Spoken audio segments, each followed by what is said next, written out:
It's mic check 1 2. Mic check 1 2. All right, cool.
One two one two. Mic check. 1 2 1 2 1 2 3 1 2 3 1 2 1 2 1 2 3. Mic check. 1 2 1 2 1 2 3 1 2.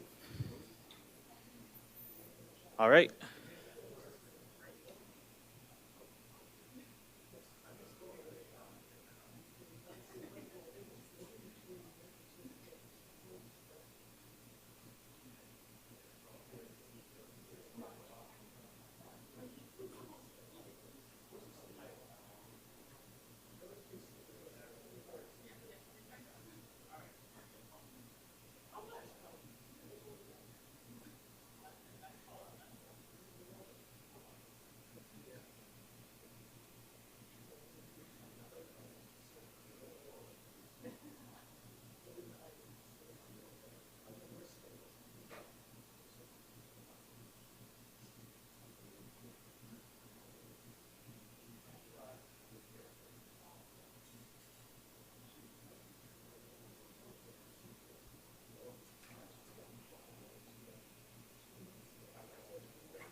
All right, let's do a mic, an audio check. Alex, sound check. All right, is everyone ready for a sound check? Whoever's here? Your levels are all good? Huh? A verbal response would be greatly appreciated. All right, thank you.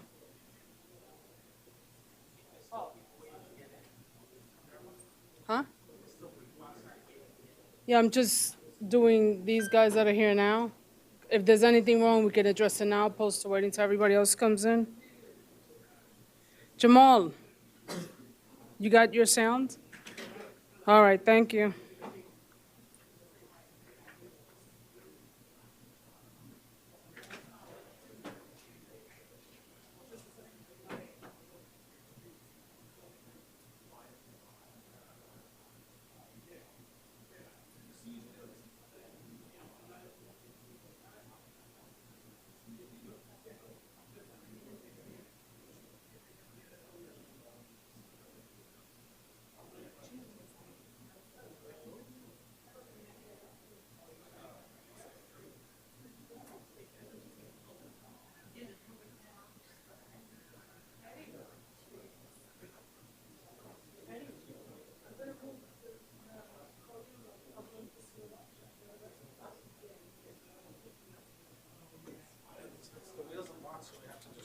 Yeah.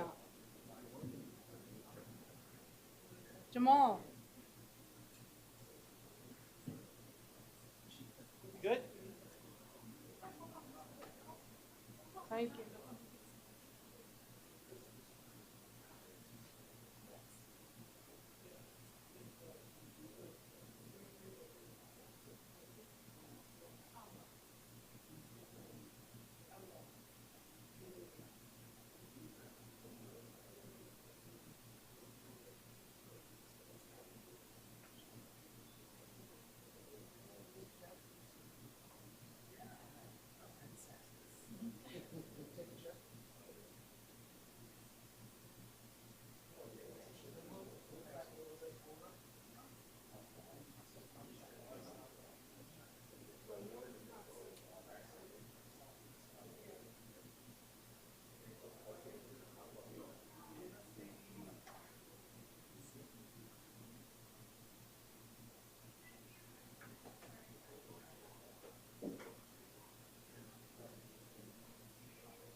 2. 1, 2, 3, 1, 2, 3. Mic check, mic check. Jamal? Thank you.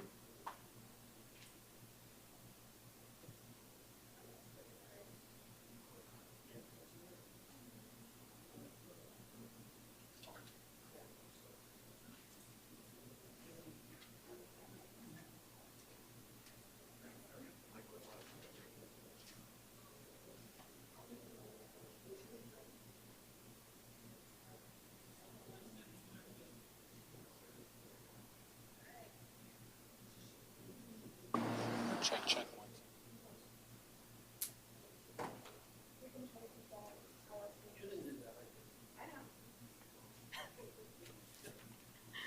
Is this what I'm being asked to do?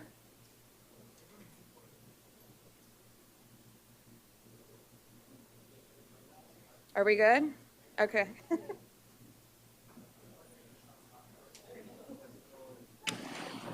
Tape it to the pillar and one to the thing so that we can hear the questions or no?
I'm giving you a 3-minute warning approximately, so we should be starting relatively close to on time.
Good afternoon.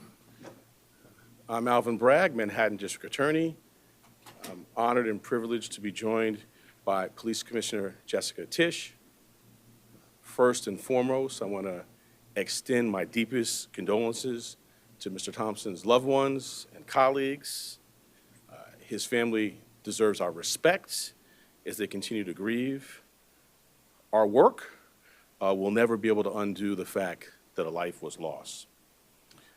We are here to announce that Luigi Mangione The defendant is charged with 1 count of murder in the first degree and 2 counts of murder in the second degree, including 1 count of murder in the second degree as an act of terrorism for the brazen, targeted, and premeditated shooting of Brian Thompson, who, as you know, was the CEO of United Healthcare. This case was made possible by the collaborative efforts of the phenomenal public servants you see before you today, and so many others who are not here. I'm honored to lead the Manhattan District Attorney's Office and privileged to serve alongside Assistant District Attorneys Joel Seidman, Kristen Bailey, and Zachary Kaplan, who were working from the outset, hand in hand, with the greatest police department in the world. The chief of our trial division, Lisa Del Pizzo, and the deputy chief, Chris Prevost, provided sage oversight and direction. And I want to acknowledge our high technology analysis unit. There was a lot to be processed here. Steve Moran, in particular, who heads that, and Marco Popic. We are privileged here at the DA's office to work every day with the phenomenal public servants at the NYPD. It has been a distinct pleasure to work besides Commissioner Tisch, an exemplary partner, and Chief of Detectives Joseph Kinney. Almost every day we're in touch, and his leadership is second to none. And then Deputy Commissioner Rebecca Weiner, who, as I tell her, there are a lot of challenging things happening in the world, and I sleep better at night knowing that she is the Deputy Commissioner in charge of terrorism. The detectives on this, out doing the courageous frontline work, Detective Oscar Diaz, Detective Curcio, exemplary, the finest. It wasn't just those of us here in New York. I want to acknowledge the great work of our partners in Altoona, the Altoona Police Department, the Blair County District Attorney's Office, the governors of New York and Pennsylvania, the FBI, and of course, the brave members of the public who answered the call when our great commissioner put out the call for their assistance. This was a frightening, well-planned, targeted murder that was intended to cause shock and attention and intimidation. It occurred in one of the most bustling parts of our city, threatening the safety of local residents and tourists alike, commuters and business people just starting out on their day. Let me say a bit more about the charges. They include 1 count of murder in the first degree as a killing in furtherance of terrorism, 2 counts of murder in the second degree, 1 charging that the killing was done as an act of terrorism, and the second pertaining to the fact that the killing was intentional. The maximum penalty possible for murder in the first degree and murder in the second degree as an act of terrorism is life without parole. The maximum penalty for murder in the second degree is 25 years to life. There are additional counts as well. A number of criminal possession of weapon charges, 2 counts in the second degree, 4 counts in the third degree, 1 count in the fourth degree, and a count of criminal possession of a forged instrument in the second degree. Let me tell you a bit about the facts. On November 24th, we allege that the defendant arrived in New York City to murder Brian Thompson. After the defendant arrived in New York City on a bus at Port Authority, he checked into the hostel on the Upper West Side using the name Mark Rosario with a fake New Jersey ID. On the morning of December 4th, the defendant left the hostel just after 5:30 a.m. and traveled to Midtown. For nearly an hour, we allege the defendant waited in the area near the Hilton Hotel, waiting for Mr. Thompson to appear. From 6:38 a.m. to 6:44 a.m., the defendant stood across from the entrance of the hotel on West 54th Street. When he saw Mr. Thompson, he crossed the street and approached him from behind. We allege he then took out a 9mm 3D printed ghost gun, equipped with a 3D printed suppressor, and shot him once in the back and once in the leg. The defendant then fled northeast on 54th Street and took an e-bike uptown before getting into a taxi that took him to West 178th Street and Amsterdam Avenue. On December 9th, the The defendant was spotted at a McDonald's in Altoona, Pennsylvania. The local police were notified. He was arrested, and he was found with a 9mm handgun, a suppressor, 2 ammunition magazines, and the same fake New Jersey ID he used at the hostel. I want to say a word about ghost guns. These weapons are increasingly proliferating throughout New York City and the entire country. Involving technology will only make this problem worse. Last year, over 80 ghost guns and ghost gun parts were recovered in Manhattan alone. The NYPD and the Manhattan DA's office have been leading in the interdiction of these ghost guns. And one thing I want to make clear, they're unserialized, they can be printed out, but as this case tragically makes clear, they are just as deadly as traditional firearms. This will remain a priority for us here in Manhattan. Finally, I know there have been questions about the extradition process. The latest that I can offer you is that the defendant is currently scheduled to appear in court in Pennsylvania on Thursday morning, first for a preliminary hearing on his Pennsylvania charges. Immediately to follow that will be an extradition hearing. We have indications that the defendant may waive that hearing, in which case he'd be brought to New York forthwith. In any event, we have been preparing on parallel paths, and before the hearing, we'll send to the governor of the state of New York the paperwork that would be necessary if he does not waive during that hearing. I now want to turn over to our great commissioner, and when I do so, I wanted to thank her for her partnership, not only on this matter, but on all we do every day together. Thank you.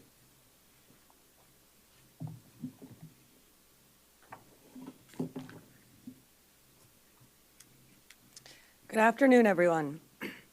The unsealing of today's indictment brings us one step closer to securing justice for Brian Thompson and his family and affirming the primacy of the rule of law in the city of New York. NYPD detectives worked tirelessly to piece this case together. And along the way, the Manhattan DA's office made sure we had every legal tool available to us. Whether quickly providing subpoenas to assist with our evidence collection, or traveling with us to Altoona, Pennsylvania last week after the apprehension, our partnership made this a successful investigation. So I'd like to thank District Attorney Bragg and his team for their work in bringing this case forward.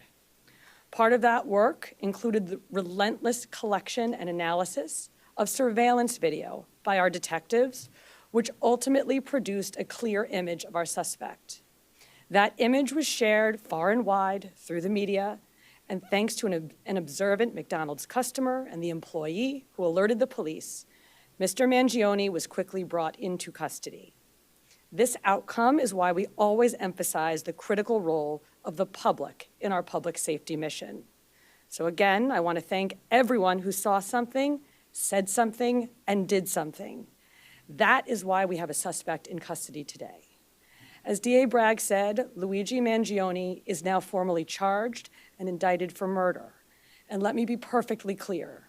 In the nearly 2 weeks since Mr. Thompson's killing, we have seen a shocking and appalling celebration of cold-blooded murder. Social media has erupted with praise for this cowardly attack. People ghoulishly plastered posters threatening the other CEOs, with an X over Mr. Thompson's picture, as though he was some sort of a sick trophy. And yesterday, the New York Post reported that some extreme activists were circulating a deck of cards with other most wanted CEOs to be targeted for assassination. These are the threats of a lawless, violent mob who would trade in their own vigilantism for the rule of law that protects us all. Let me say this plainly. There is no heroism in what Mangione did. This was a senseless act of violence. It was a cold and calculated crime that stole a life and put New Yorkers at risk. We don't celebrate murders, and we don't lionize the killing of anyone. And any attempt to rationalize this is vile, reckless, and offensive to our deeply held principles of justice. Now, as we await the extradition process in Pennsylvania to complete, we continue our public safety work here at home. That includes our focus on the growing threat of ghost guns, one of which was used in this attack. The NYPD remains committed to tracking down and removing these untraceable weapons from our streets. And we will do that work hand in hand with District Attorney Bragg here in Manhattan and in every other borough to ensure that those who possess, distribute, and use these weapons are held fully accountable. Finally, I want to again thank every member of the NYPD, uniform and civilian, working on this case, led, of course, by our great Chief Kenny, whether in Midtown North Squad, Homicide, the Crime Scene Unit, Intelligence Bureau, and everywhere else. All of you contributed to today's indictment, and you've brought the Thompson family one step closer to justice in this case. Thank you.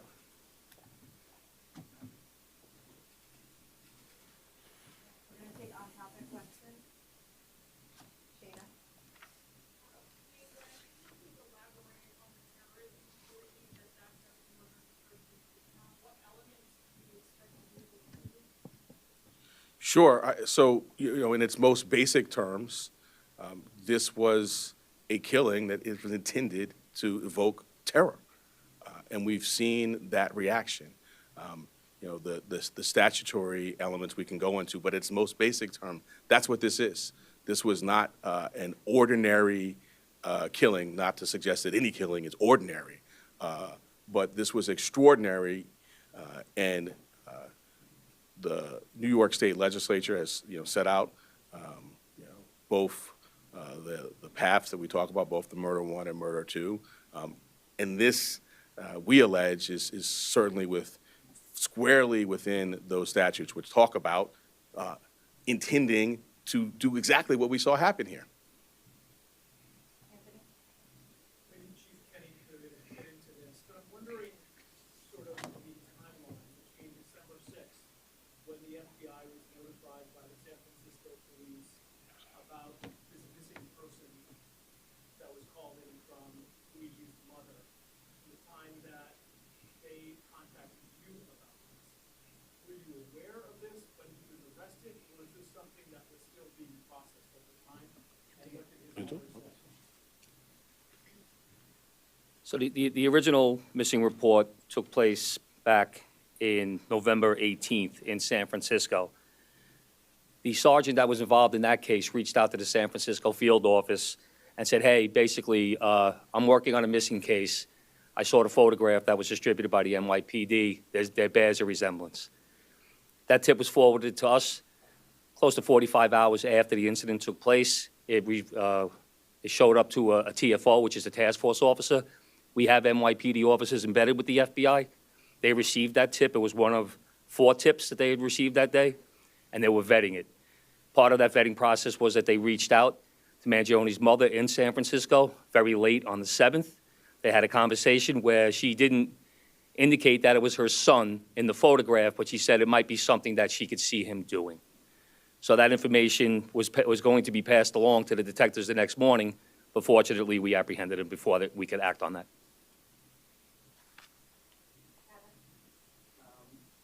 The commissioner has talked about how the defendant's been lionized and celebrated.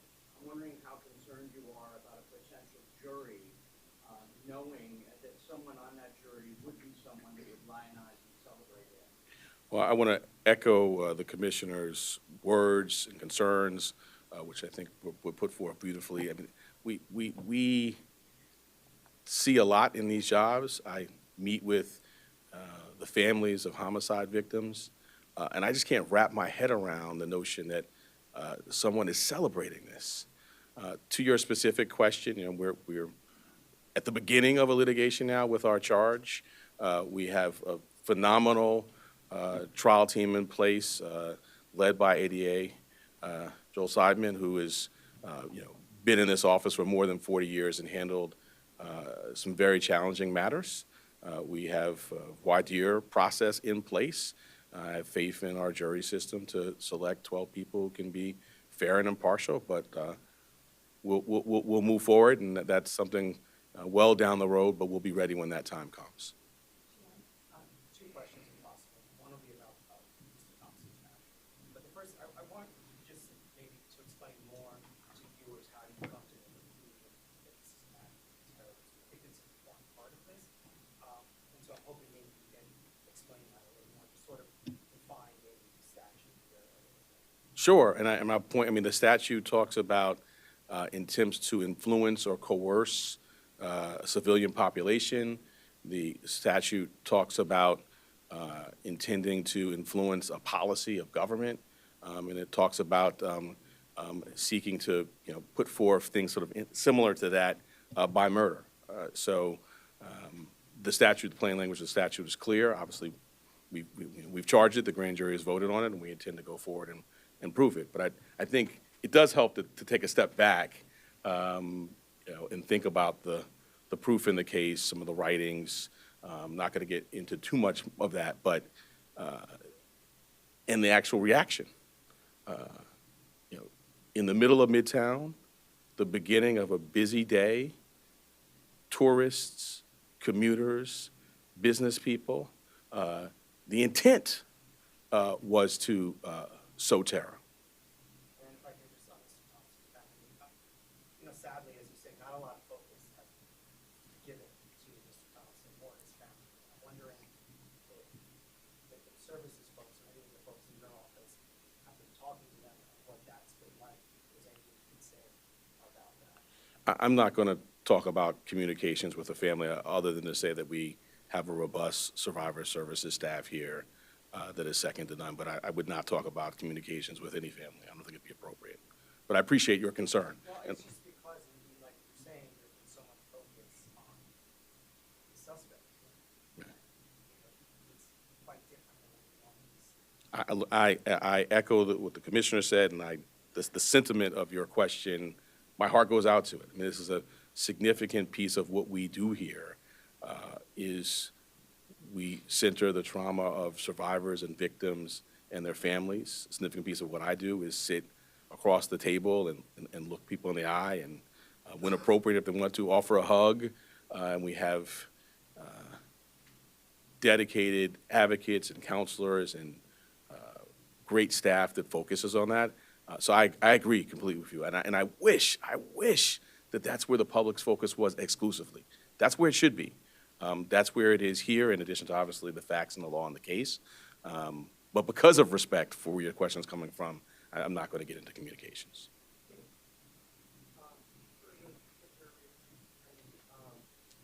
the celebration of pride, wondering if NYPD is participating in any of this activities on those going Yes, absolutely. And we've seen a real increase, sustained increase since December 4th in concern, not just from CEOs, but from corporations broadly. And so going back to the DA's point, the intent to intimidate or coerce a civilian population, which is, of course, at the root of our state terrorism statute, is very much borne out in this reaction. And for good reason. We've had a torrent of online threats. We've had real-world activity that the police commissioner flagged, which is abhorrent, and it causes concern. So we have done a lot to work with corporate security partners with whom we partner on a daily basis in this city, at the city level, at the state level, trying to make sure that everybody has the best practices that they need, that they know where to flag not just general ambient concerns, but specific threats that they might be receiving that a few weeks ago they might have written off as just noise in the online environment, that they now take seriously. So these are ongoing conversations that we have, and thanks to all the work that we do together every day, we're quite confident that concerns and threats are going to be appropriately directed our way.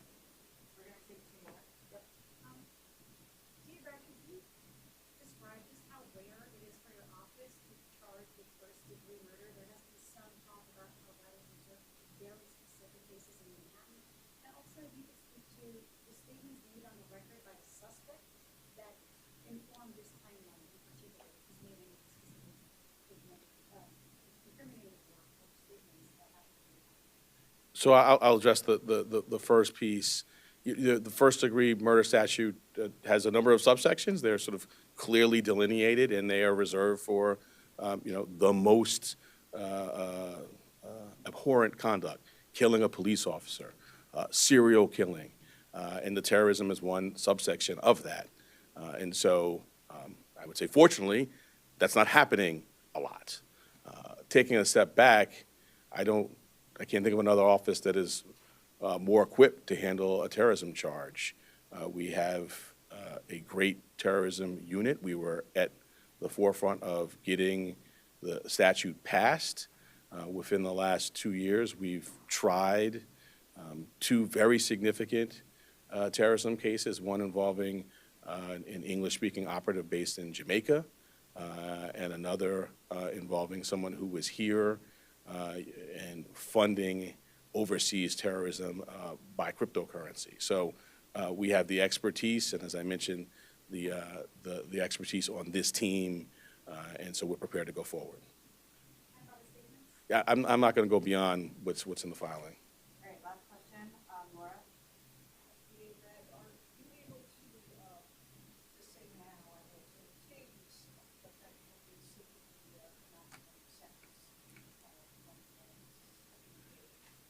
So as a matter of practice, I don't talk about sentencing outside of court as a first matter, and certainly not at the initial stages of a matter. But I think you can tell the seriousness with which we take this matter by the way in which it's charged. The murder in the second degree actually has a mandatory life without parole sentence, no discretion for the judge at all. So that's the maximum there. But I'm not going to go beyond that. We will first get the defendant to New York. We will have him arraigned.